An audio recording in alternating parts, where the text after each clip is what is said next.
Good morning, good afternoon, and good evening to everybody, wherever you may be at this particular time. It's great to see you all virtually and to be part of this amazing session. My name is Sandra Okoro. I'm General Counsel, Group General Counsel of the World Bank Group. I'm live in Nairobi at the moment and delighted to be joining you for this session. I'll just run through what I'm going to do. I'm going to ask each of our wonderful panelists to introduce themselves, and then I'm going to pose a question for each of them to answer. So panelists, I hope you're there. I hope you're ready. Hope you're ready to unmute. So let's start with Katie. Katie, please introduce yourself and tell us what you do. Hi all. So some of you guys may have already seen me a few times across the Futuremakers Forum. I am Katie Hyson. I'm the Director of Thought Leadership for Business Fights Poverty, but I was privileged to be partnering with Standard Chartered Bank and across the Futuremakers programme on this research, alongside the wonderful and completely amazing Anna Barford from Cambridge University and Stephanie Shankland, both of whom who have been working tirelessly on this research. So that's my kind of background to being here today, Sandy. Wonderful. Thank you very much, Katie. Okay, next up, Valerie, could you introduce yourself, please? I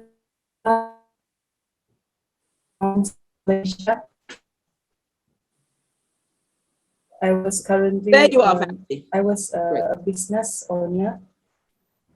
Yes. Is it clear now? Keep going, Valerie, keep going. I'm Valerie from Sabah, Malaysia. I'm one of the Futuremakers participants. I was a business owner, but currently I'm a freelancer. So that's all. Thank you, Valerie. Great to have you with us. Rhoda, please. Great. I hope everyone can hear me. That's the second asked question. All right. So I'm Rhoda Kingori.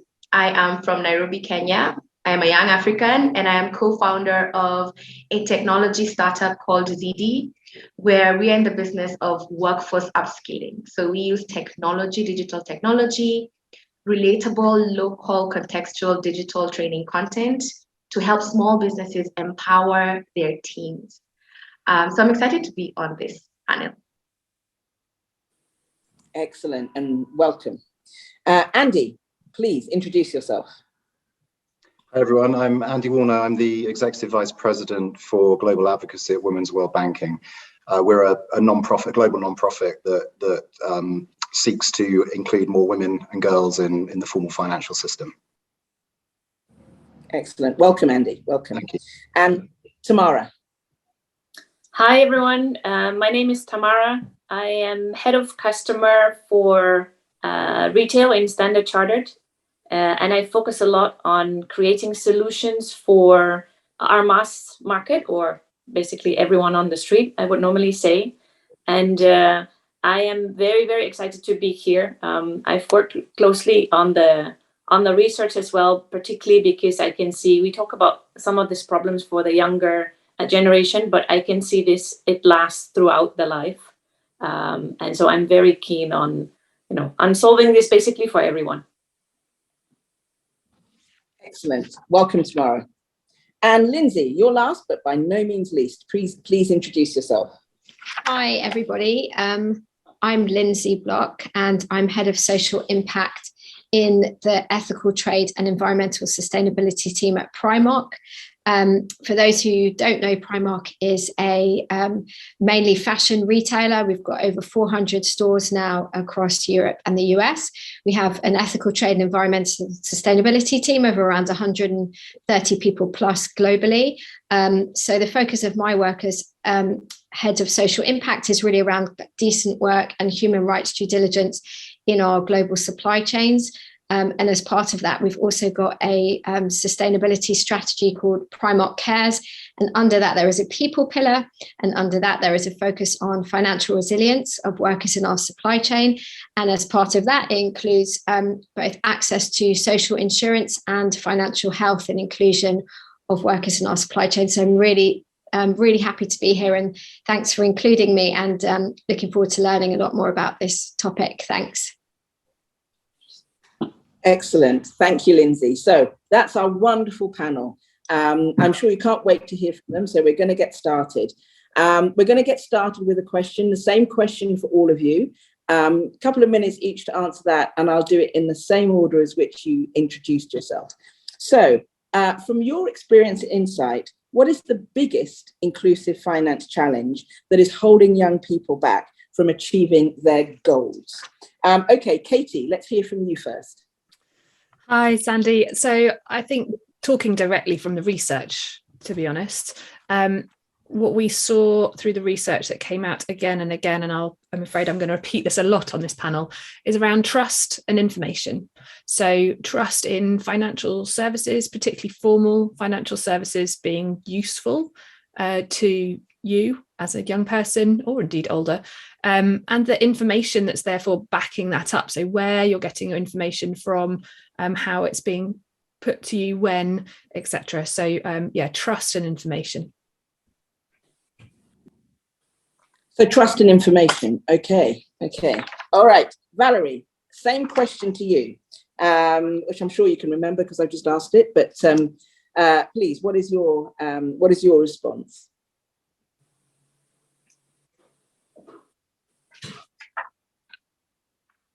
Valerie? Okay. I know Valerie may be having a few problems with her system. So let's go to Rhoda and we'll come back to Valerie at the end. So Valerie, we'll give you a bit of time to respond because I know that you might be having a few technical issues. Rhoda. Great. All right. That's a really good question. So knowledge is always the most pivotal thing because what you cannot apply what you don't know, and a lack of information really is a problem, which is why we love what we do at ZD. But combined with that is the actual structure of formal banking, especially for the youth, in terms of accessibility to financing.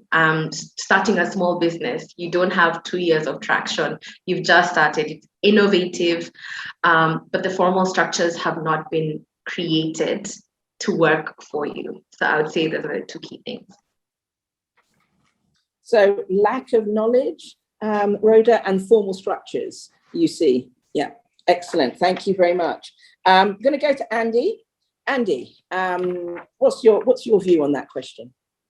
I think there's, I mean, it's a very complex question which doesn't have a simple answer. But I think what we certainly see is it can be divided into two sort of broad areas. I think the first is access, which has been mentioned, I think, by Rhoda just now, and that can incorporate anything from things like KYC policies at the central bank or mandates, for example. Youth not able to open accounts until they're 18, when all that wealth of experience that they could have been building up to go into the adult system has been lost because they haven't had any sort of formal access to education. The lack of products that are available to them, and that's stopping them getting into some of these systems. So I think access is one issue, and digital access and underlying technologies being another important part of that as well, and their inability to access and use mobile phones and internet. But then I think access is an easy thing to focus on, and that's where a lot of governments and other institutions operate. I think the other part of the question is usage. And just because somebody can access something doesn't mean to say they can use it. And it has to be relevant, it has to be affordable, it has to be usable for them, and it has to be therefore mapped to their point of relevance, to their daily lives. And until financial services providers start thinking about youth and women and others as segments, and then understanding the nuances of their lives and what they're looking for, then usage won't follow. So I think those are the two areas that we certainly come up against a lot. So for you, Andy, that's access and usage, but the theme of access is coming through loud and clear from the other panelists as well. So thank you for that. Tamara. Yeah, maybe I can build on that as well. Obviously, access is one point, but I agree, usage is where I see a lot of problems in, us, if I'm thinking from the financial institutions, not really giving people the confidence or the capability to actually use the financial services that they could and they should. And really that financial education element of it, in where very often I could see, and I can speak from the bank's perspective in that sense, also coming from a product perspective and then explaining maybe some around the product, but not as, to Andy's point, but how does it actually fit into my life? I have a problem. And, what could I use? What should I use? What is maybe better, faster, cheaper than what I have now? How can we help you with your problem rather than just telling what we have? And I can see that, that link with people's goals in life, what they want to do, what they intend to do is really missing, as in, what is actually available for me. And then that help and then how should I use it and how should I use it best is a theme that we can see very often. And it starts particularly when we look at, the next level of financial services in, I have my daily life sorted and then I can save or invest or insure. People struggle the most with getting my daily life sorted. So that explanation of, I have a certain salary or money, how should I spend it? How do I make a budget? What is normal to spend on rent? What is normal to spend on food? And what do I do if my expenses are not the same every month? Because they're not the same, right? It's not always equal. You have kind of, peaks and troughs. And how do I manage through that cycle? Kind of that cash management is something that we don't really explain or offer or provide help. And I think that is, I guess, the second problem that we see, that people struggle there. And because you don't have that stable cash flow, people are also not able, therefore, to stably save and invest. So that's kind of, holding people back. Thank you, Tamara. So usage and product suitability, if I could put it in a package like that, are the sort of things that you too see as holding young people back. Thank you very much. I'm now going to go to Lindsay. And then after Lindsay, I'm going to try and come back to Valerie. So Valerie, I hope you're ready for us. But Lindsay first, please. Lindsay. Hi. Yeah, I think everything I was going to say has been said, but just to add a bit of an angle from thinking about workers in global supply chains, I think there's three things. One, I think, is around kind of demand, which I think feeds into that tailored product and trust. So there might be, for example, an insurance product available, but I'm not willing to spend money on it, even if I can afford it, and maybe because the product is not wrong or I don't have trust in it. So I think there's that demand angle. I think definitely the digital divide, and particularly with women and who has access to digital tools. And we've seen, particularly in India, I think someone's already said it, it's not just on paper. Do you have access? Do you know how to really use this? And if your website isn't loading or something, is that going to just break the whole thing down for you, or do you have the resources and the capacity to deal with that? And then also linked to gender in particular, but vulnerabilities and people's access to decision making and control of their assets and their money. So they might have a bank account, but do they actually make decisions around that bank account? And I think there's really interesting dynamics around that play out in lots of different ways. But those are three, I think, of some of the big issues that we've seen. Thank you very much. So this point of access coming up again and again, and I think, and that control over decision-making around your own money.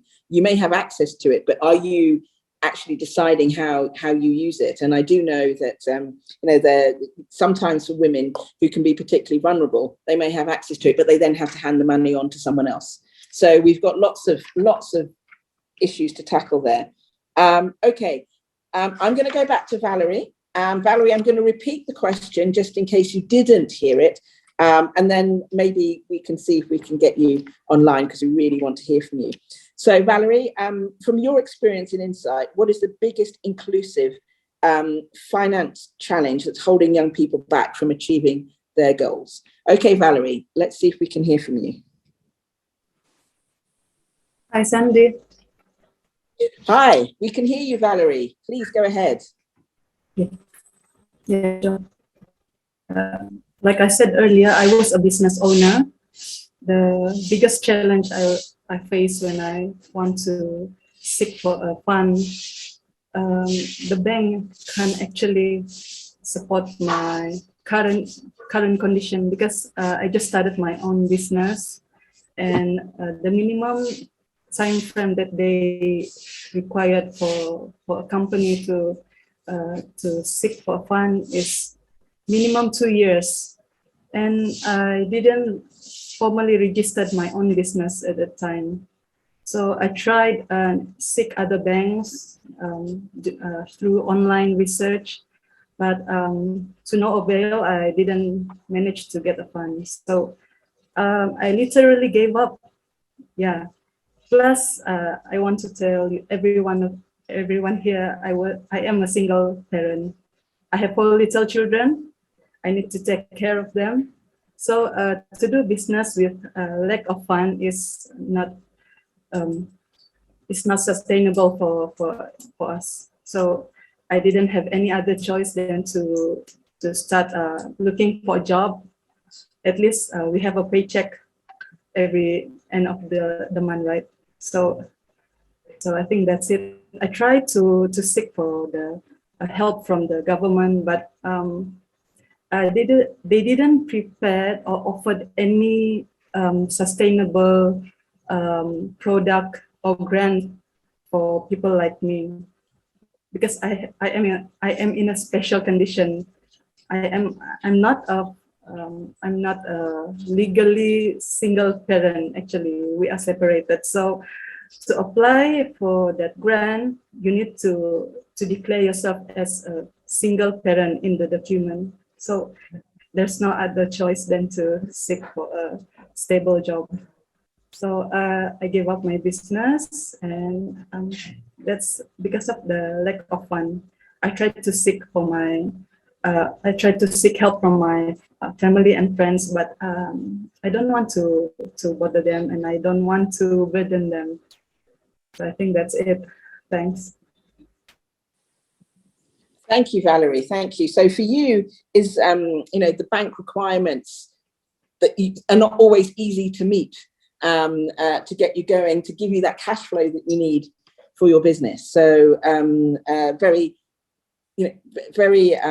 sorry to hear that you had to give that up because of that. But to hear from you firsthand, who've experienced this and have tried and have really wanted to do this, I think excellent points that you make. I just want to go back to Katie for a moment, if I may. And you mentioned, the partnering with Cambridge University on the research. Could you tell us a bit about what those key findings were, Katie? Yeah, I'd be delighted to. And I'll drill into some of that, the data that's coming through. But I think Valerie and Rhoda's really important messages are absolutely key to everything. Both of them have massive ambitions, and that came through all the 1,200 and plus responses that were shared as part of that research findings. And that ambition, that key kind of I want to achieve, struck front and center to everything else that sort of is talked about, I think, today and across the Futuremakers Forum. So just to drill into that research. So yes, over 1,200 under 35, so between 35 and 18-year-olds joined from 21 countries, shared their insights. We also heard, and it's within the research, from the likes of Lindsay and her team, from Andy and others within their organizations as well, and from Tamara. So it really kind of brings together both system players and people who kind of caring about the ecosystem, but front and center hearing from those young people.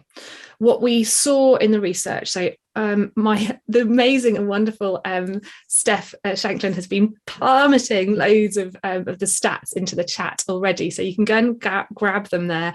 You'll also see them in that paper that you the link is in the chat too, but just to sort of verbalize them. 62% of young people who shared their thoughts in that research said that they just didn't know enough about financial products and services. So really echoing a lot of what we've heard about that kind of learning and the education element. And 75% of young business bank users, so people who'd already got bank accounts, were saying that they just assumed that they weren't eligible for products and services. So there was that kind of assumption element and lack of knowledge that really kind of was potentially underpinning a lot of the insights. And then that trust element comes in when only 9% of young people said that they'd turn to a bank if they needed financial or non-financial support, which is only just above informal money lenders and potentially even illegal activity. So that formal bank isn't necessarily seen as that kind of go-to place. And then you've got those barriers that Valerie perhaps talked about just now, where, you know, the criteria, the entry level requirements are so high that you just feel as though you're not part of it at all, and you need to look to other spaces already. So trust is really important, information. And then the final piece that really kind of came through was consumer protection. And this was really very much around, you know, if things go bad, why is the financial system there for you, to support you, to be a safe place for you? A lot of young people in the research would say that they would go potentially to a savings group if that was accessible to them, or they'd go the other way and through to perhaps online digital mobile money, where that isn't, you know, it's very quick and easy, but there isn't the protection, and there's that gap in the middle. So we felt that was a really important piece that kind of came through. So yeah, as I mentioned, information is the absolute kind of missing ingredient across everything that would hopefully bring these pieces together. So that's what we heard from the research, and I'd love to hear from the rest of the panel too. Just thank you very much, Katie. Just before I go on to that, if I just have a follow-up, of all those pieces that came out, what surprised you the most? I think the thing that surprised me most was how many women, particularly female entrepreneurs, were saying that although they had access to bank accounts, so actually there was I have a bank account, were saying, I then don't want I don't want the other products and services. So that, for me, there were some bigger stats in there, but for me, that was the bit that really stood out. Thank you, thank you. I'm just going to move on to Andy for a minute, and sort of following on from what Katie just said. You know, we have these formal financial systems, which are important, particularly, you know, helping young people reach their ambitions. And then we have some, you know, newer, quicker ways through fintech, etc., for lending. Can you say a bit why the formal system is actually quite important at the end of the day? Sure, as opposed to fintech, or as part of just a sort of a broader ecosystem? Well, I think as a broader ecosystem, because I was in a meeting only the other day talking to young entrepreneurs, female entrepreneurs, and often they thought that the first way of getting funding was through family and friends. That's often the first point, and then it's very difficult to get to the next round. But, you know, so the ecosystem as a whole, I think, Andy, but, you know, particularly, you know, that juxtaposition between those informal systems and the formal piece of that we know as such, which we've heard is actually quite difficult to access. Yeah, sure. And you know, fintech's playing a huge role, you know, within that formal system. But I think I'd answer it by looking at sort of both the macro and the micro level, and sort of just very briefly on macro. You know, we all, I think we can all agree that inclusive economies are better economies, and I think that's a fairly sort of won't surprise anybody, but they're more efficient, they're more supportive of everyone in them, wealth is more evenly distributed, and as a result they're more stable, they grow faster, and they recover more quickly as well. So that's what we're trying to get to with inclusive sort of economies at the micro level, which is where my organization is mostly concerned. I think I'd reiterate the point that has been made very well by everybody else, that access to formal financial systems gives people agency. It gives them autonomy over their own lives. And I think for young people in particular, but girls in particular, it's so important for that to happen. Because if you just look at what's happened during the pandemic, as an example, schools were closing because of the lockdowns, but children were being pulled out of school because their families lost their jobs. They didn't have any social protection or savings, and as a result, young people were asked to go out and work or find education, or at least not, have the money to keep them in formal financial education. And so as a result of that, I think UNESCO estimates that around 11 million girls, and it's probably more than that now, they've dropped out of the school system, and it is highly unlikely that many of them will return. And that should be really troubling for everybody who's interested in this sort of issue. And the girls themselves have no financial access or safety nets, and so they're faced with a stark choice, and that's either work in low pay or insecure employment by their families, or go into a marriage which could be arranged. It could be abusive or exploitative, and it will almost certainly lead to pregnancy. And so, the mantra we have as a man is not a financial plan, which I unfortunately seems to be the case for a lot of young girls in lower income economies. So just at the point where they need to sort of have choices, a savings account can be incredibly important to help them, build up autonomy and protect them for having to make decisions they don't want to make. And our CEO is just, I'm not going to plug her book, but she just pulled out a book called There's Nothing Micro About a Billion Women. But she talks about meeting some schoolgirls in Kibera, which I believe is in Nairobi, and it's I think it's Africa's largest slum. I'm not entirely sure, but anyway, these girls were typical of the sort of Kenyan schoolgirls, massive smiles, the plaid skirts, the bouncing around all over the place and full of life. Our CEO sort of talks about how the girls spoke really passionately about having a savings account in their own name, which was outside their parental control, so they could contribute to their own education from money earned through their side businesses and side hustles. And even that age, they already understood that an account with as little as $10 in it could give them bargaining power and not force them to make choices that were very difficult to make at a young age. And the importance of that is that studies show that girls can earn up to 25% more for every year of secondary school that they complete, while child marriage, greatly reduces the likelihood of them completing education, and can lead to other areas of social sort of problems that we want to avoid for girls in particular. So I think it's about autonomy, it's about agency, and it's about enabling young people to have the choices they want to make when they want to make them. So I'm just going to repeat that classic quote: "A man is not a financial plan." I think that is. And speaking as a man, I can verify that. But I think this is something that young girls need to know. And having, as you said, even just a small amount of savings, which I think goes back to your original point about being able to open a bank account early, gives autonomy. So I just want to ask, a question here. So 11 million girls, you said, have dropped out of, probably dropped out of school because of COVID, and therefore they could be lost in the sense of early marriage, which is planned poverty because you have children early. How can we begin to tackle that issue? Just in general terms, right? That because there is an issue there of education for girls being important, and therefore autonomy for girls being important, so they can have their businesses and they can do what they need to do early. But from your experience, what Obviously, the girls really want to do it. You talked about the girls in Kadira, and it is, yes, in Nairobi, you're absolutely right. They want to do it. What's the gap between giving them some autonomy, knowing that they can do it and they want to do it, between those harder choices they might need to make? Is it a lack of sort of financial autonomy and economic power, or is it something else?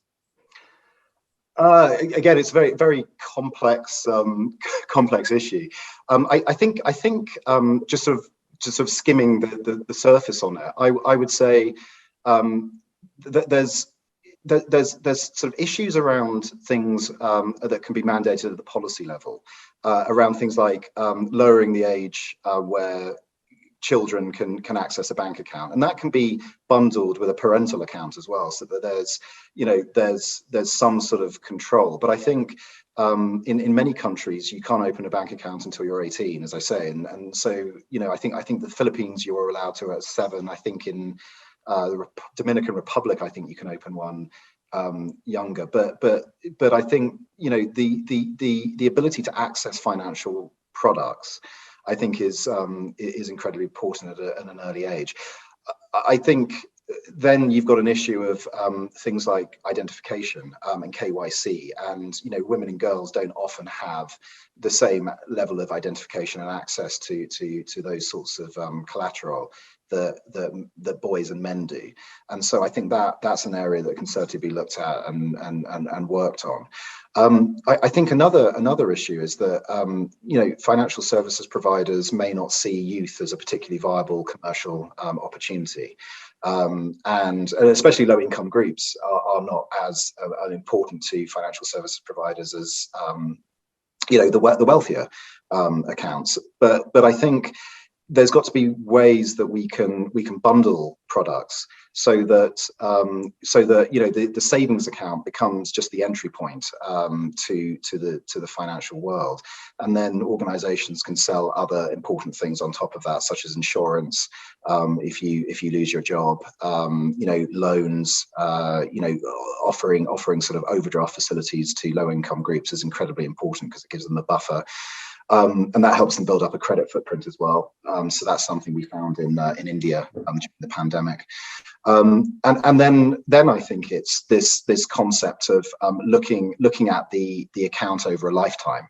And seeing, certainly in Diamond Bank in Nigeria, they were able to open accounts for the parents to save against the child's future education. It was called a futures account, and then they had accounts that sort of rode alongside that for the children at different stages of their lives. And so you had a very entry level account, and then you had a sort of teenager account that's called Swag, and then you had another account that enabled them to sort of open something for university and higher education. And so the money coming into the futures adult account subsidized all the other youth accounts opening up. So there are ways to bundle products to help organizations make money, or at least break even on youth accounts as well. So I think it's the same old problem of just ensuring that products are created with the end user in mind, and disaggregating your data and understanding more about your target audience, rather than sort of offering generic debit, credit, accounts that sort of sit and only really benefit the average male. Yeah, thank you. I've got a great name for an account, Swag. Valerie and Rhoda, I'm going to come to you. I'm going to go to Rhoda first and Valerie, and the same question for both of you. Given what you've heard Katie and Andy say, how does that relate to your own experiences? How do these findings relate to your own experiences as trying to access the financial systems? And we've heard a bit from you, Valerie, about your challenges, but I just wonder what you think about, the findings. Do they represent a reality for you? Let me go to Rhoda first. Rhoda? Yeah, they definitely do. In fact, as Katie was talking, I was putting in bold the key things that stood out. And I mean, accessibility has been talked about in information, but trust is really big. Trust is, I think, one of the biggest factors because it ties into the rest. So just to share, so for Valerie, she's just starting her business, right? So there's the whole issue around that infrastructure. So our story is we've already been running a successful startup for about 2 years, consistently working with the bank. There's money that's been coming in, coming out. We've never borrowed on it or anything like that. And this is a specific bank we're working with here in Kenya. And when COVID hit, we are in the digital economy, but there was a season there where everybody was just hit hard. And we had everything, you know, like we have the excellent history, we have all of our information. And a key problem is we've already been told, and there's already a narrative around it's difficult for small businesses and startups to get funding from banks. But we were thinking, you know what, we have everything lined up. We have a great account, you know, we've never borrowed on it. It's been consistently earning revenue. So we go to borrow, and first of all, you're taken around in 10 million circles. So we always wish that information was straightforward, you know, where you can get everything together. But even after jumping through all those hoops, we were still not able to get funding to hold us and tide us through that time. And it was very, very frustrating for us because we couldn't understand why. It's not very clear. Add on to things like LPO financing for small businesses. You're working with larger organizations who have systems and structures and different payment milestones. Cash flow is the lifeblood of startups and small businesses. But even getting LPO financing is a whole other beast in its own. So I think it's very many hoops to jump through. Even when you do have a sustainable business, you're not just starting out, getting the funding is really difficult. So that's where trust comes in, where you hear the stories and there's already doubts, but you think, okay, it can't be my story. And you go through the process and you realize this formal structure has really not been created for young people who are running innovative startups or small businesses, compiled with very interesting factors. So for example, as business owners, you can decide to have personal debt, you know, and get the hits and the sacrifices so that your business is stable, and the books are good and they're clean. But you'll get ticked off, everything is great, but they'll say because the director probably has a low credit score, you cannot finance the business. So it's things like that, I think, that really throw in that question of trust of whether products are actually created for young people, because young people we're the ones who are creating businesses. We're the ones who are starting to employ our peers, you know, we're the ones who are innovating, yet the strict systems and structures are still a bit outdated in terms of expectancies and KYCs. And it really does hurt the small businesses that are coming up. Yeah, thank you very much for that, Rhoda. Valerie, same question to you. So how do these findings reflect your personal experience? You've given us a bit of that, but maybe you could tell us a bit more. Over to you, Valerie. Hi again, Sandy. I think I already elaborated earlier. Yeah, I'm one of the people who don't seek more, who don't want to know more about it, because I already get the idea, the rough idea about what is going to happen, right? And I just tried, just in case there will be something valuable I will find later. But yes, to no avail. There's nothing I can find. Even I dig it deeper, even deeper. There's nothing that can help me, basically, through formal banks or government. I found out there's other private institution that can help me, but it's another big story to discover. But at the moment, as it is, it doesn't help me, because like I said earlier, I am a single parent. I have 4 little children to care, and I need a paycheck every month to feed them, to pay for their school fee. I think that's all, Sandy. Yeah, thanks.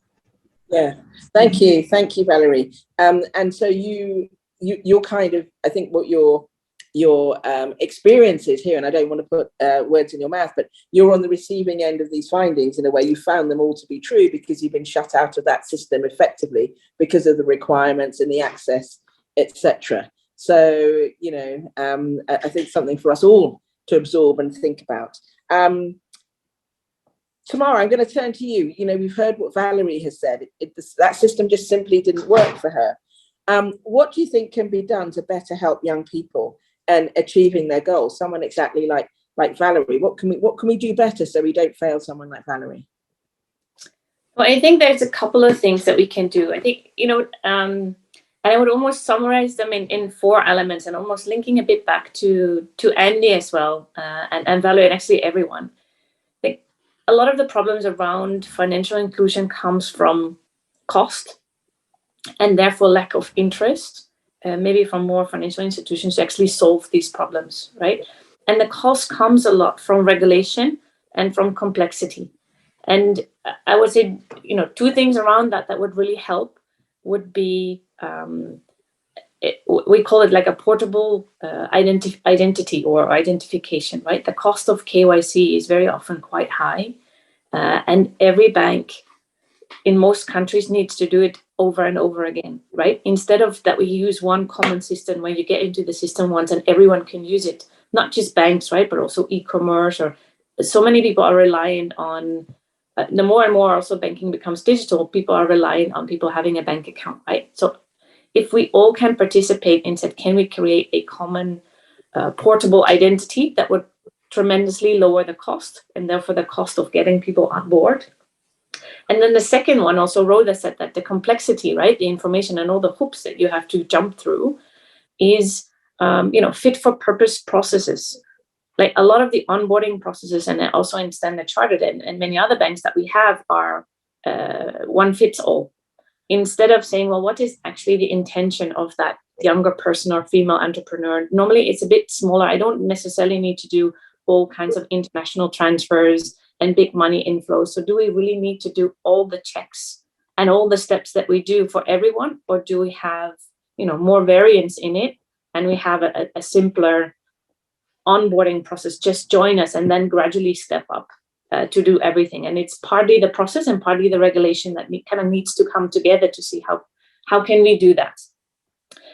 And then, you know, the other 2 points is also a bit fit for purpose, is products that are fit for purpose. Right? A lot of the elements that we have are having barriers in itself, minimum, you know, fees, you know, a savings account that you need to have a minimum balance, or you get penalties, just all kinds of complexity that we add to, or things that you just cannot use, you know, single insurance products for single usage instead of yearly or monthly. I think there's quite a lot of work there that we can do about suitable products. And then I would say last but definitely not least, and for me probably the most important, is around financial education. And it's something, and someone in the chat also said that, you know, it surprises me still every day that you learn so many things in school and in life, but you learn nothing about managing your own money, right? How do you make sure that you get to do the things that you want to do, and don't get into trouble whilst doing it, right? It's just that simple thing. If everyone has goals and ambition and dreams in life, how do I set myself up for success? How do I understand how to manage my money? How do I understand the impact of, you know, when I take a certain actions, what could be the consequences? Even simple things, as I said, also managing your daily life, your daily money. And it's something that is so little attention to it. And the earlier you learn that, the better, right? And my worries, I mean, I have a small son, and when I look at him, I also worry when I see all of the payments becoming more and more digital. You kind of lose the sense of money, right? The value of money, but also the sense of money. It's just so easy that it's very hard to understand how do I manage what goes in and out. And I think by you know, learning to practice, and it does come with an account at a very young age, but it is, you know, getting pocket money or, you know, chores, and you get something in return. Again, we gradually learn that. For me, is really, really important. So I'd say it's about identity, onboarding processes, suitable products, but financial education for me is a strong factor. Thank you, Tamara. This idea of a common portable identity, I like the thought of that, because clearly it's not as easy. All this KYC information that we need to have can end up excluding rather than including in effect. The point about financial education, I think, is well taken. Lots of comments in the chat about that. And that's clearly something for us all to think about. And any educators that are listening should be thinking about that. It really should be a subject at school that we learn. I'm going to move on now to Lindsay. Lindsay, you've heard what others have said, and Primark is supporting a lot of women through the quality jobs that they give. From what you've heard, what do you think some of these issues of financial inclusion, etc., mean for those that you were supporting through these quality jobs? Lindsay, over to you. Thanks. Yeah, lots and lots of food for thought. So I think there's three main things I could pull out here. So the first, I think, is around that education piece and financial literacy. And I think for a lot of women in our supply chain, obviously it really differs geographically, but for a lot of them, this is their first move into a formal job, into the formal labour market. And I think that's gives a really good opportunity for education and financial literacy. So for pay slips, there's a lot of work that we do around helping people understand their pay slips. I struggle to understand my pay slip. It's really, really important. And often, obviously, when workers come in with these jobs, that might be the first time they've had a bank account. So to all the things that have been mentioned previously, making sure that they can use that, they understand that it's not just a tick box. They've got a bank account, they go to the ATM and withdraw all their salary on the day that it gets paid in. So I think there's a strong piece around financial education and using that opportunity of particularly young workers coming into the formal sector for the first time. And I think this also links, Valerie, to your life experience, and this, that people go in and out of being an entrepreneur and having a formal job, like many people do. And this is what we see. So also making sure that for us as Primark, we don't just see people as workers, as people who have salaried jobs, but setting them up to also have the skills they need if they're going to become an entrepreneur. I think it also links that point to also educating workers on decent work, on their rights at work, and just generally helping them feel empowered so that their experience of working in a supply chain is a positive one that helps them, and maybe then helps them with their future goals to then go on to other work, career progression, start up their own business, etc. So I think there's a link between that financial literacy point and then the wider being a worker and what that means, and understanding what your rights and responsibilities are in the workplace. I think the second point that's really important for me, looking at how we can support workers with access to financial services and information, is around seeing workers in our supply chain as consumers, and facilitating their access to choice, I think has been mentioned maybe by Andy earlier, but it's really important that we're not making the decision of, well, this is the provider, this is the financial service provider that you should be using. But I think there's a lot of empowerment in bringing those providers together with workers as consumers and understanding what their needs are and how to cater to them and offering that choice. So I think that's really important. And thirdly, kind of touched on earlier, around being really mindful around equity and vulnerabilities, and understanding the vulnerabilities in our supply chain and the vulnerabilities workers face. That's particularly women, but also migrant workers, whether they're international migrants or domestic migrants.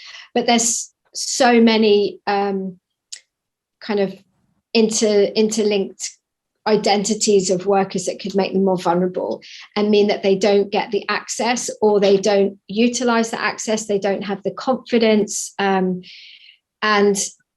related to that point around decision making in the household and being mindful of what kind of vulnerabilities do people have.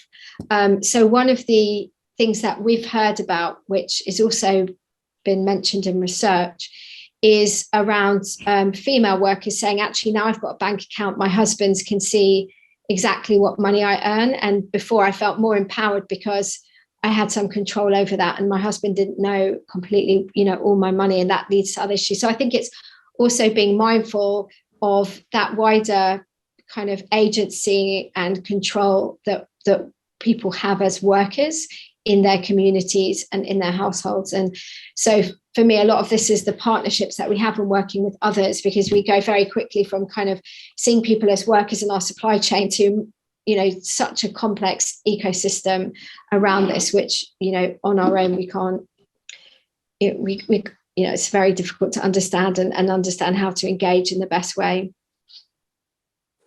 Thanks. Great, thank you. So I'm going to now go to some questions from the audience, if I may. I've got 2 so far, but I know they're coming through fast.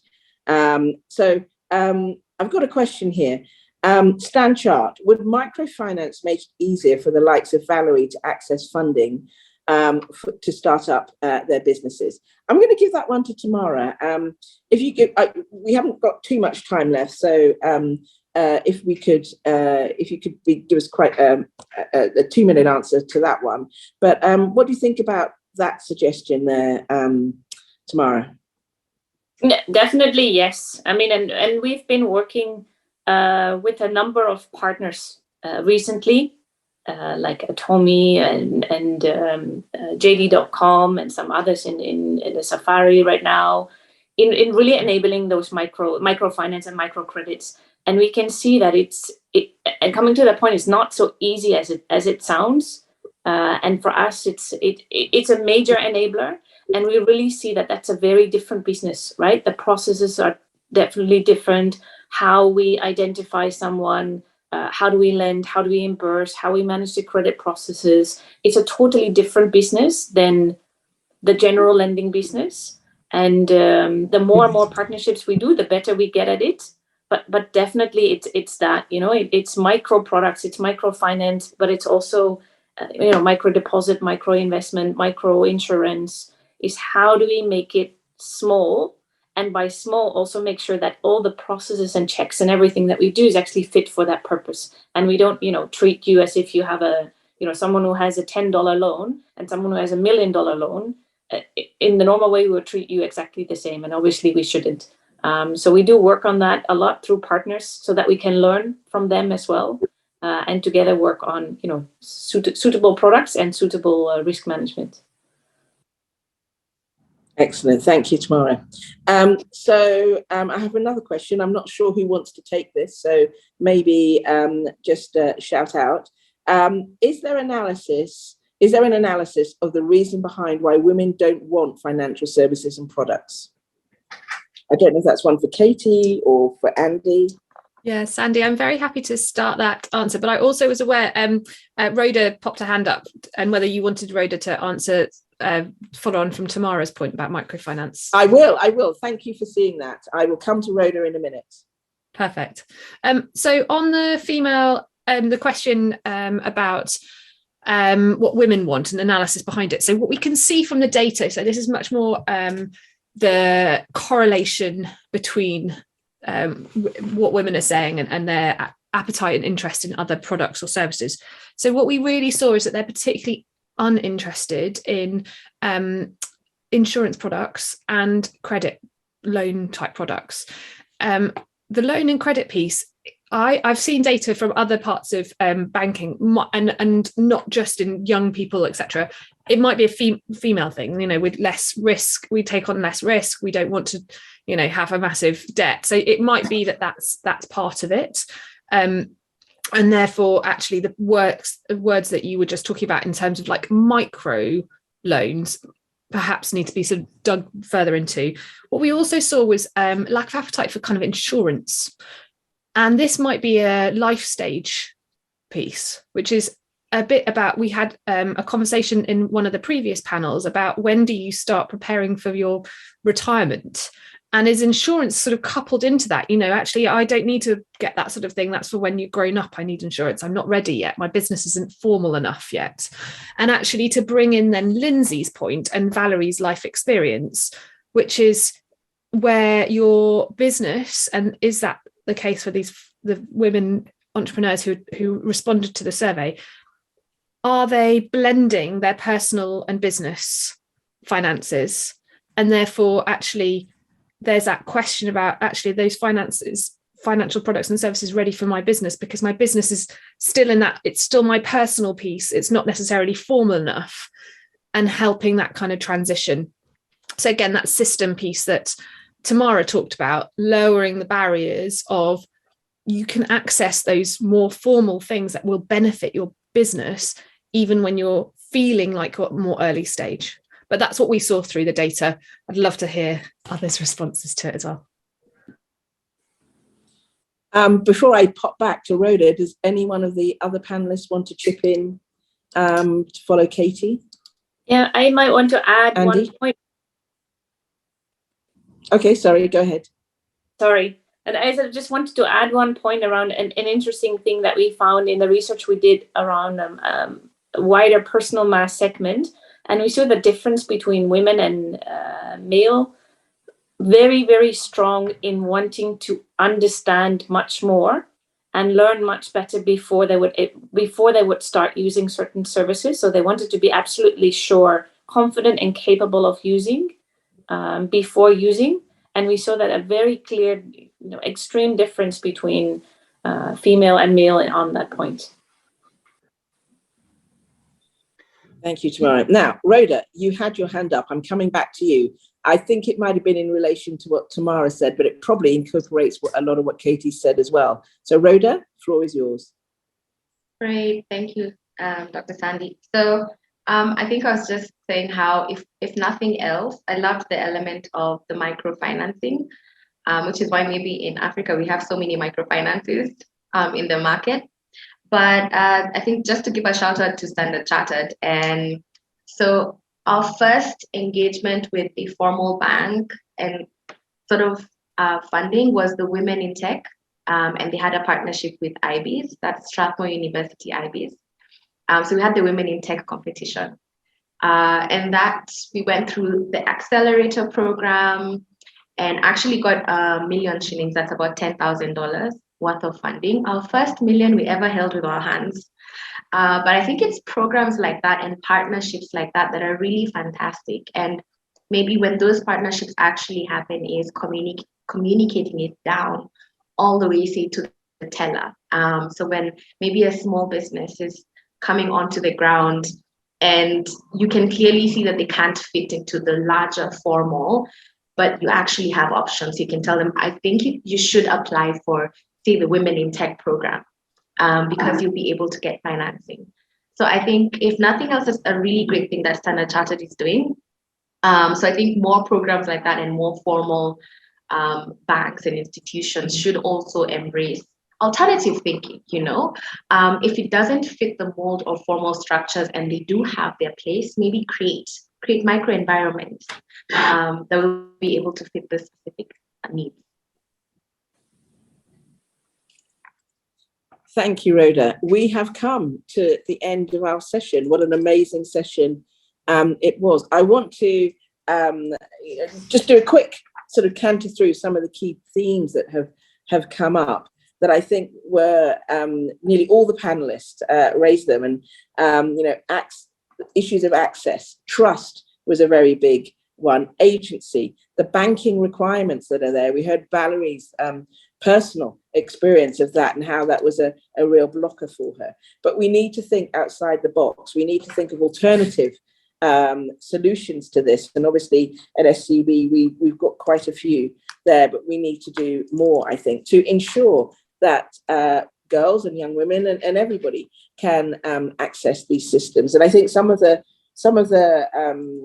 stats that Andy had about 11 million girls dropping out of the financial system and the challenges that are going to be there for society going forward were quite stark. So some ingenuity, some innovation is going to be needed.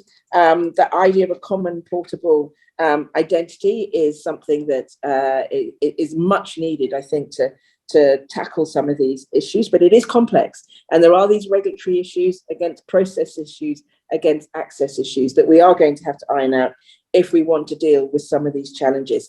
So I want to thank all the panelists. You've been all fabulous. Thank you, Katie. Thank you, Valerie. Thank you, Rhoda. Thank you, Andy. Thank you, Tamara. And thank you, Lindsay, for your contribution. I think we all are wiser for it. There are challenges out there still for us all, and particularly here at SCB, but thank you for that. And thank you for everybody online. Thank you for your questions and your comments. Financial education is a key comment that was coming through. We need to really think about that at the earliest possible of stages. So thank you, everybody, for joining this session. I wish you all a good morning, good afternoon, and good evening, and hope to see you all soon. And start saving if you haven't already. That's a key message here. Gives you autonomy.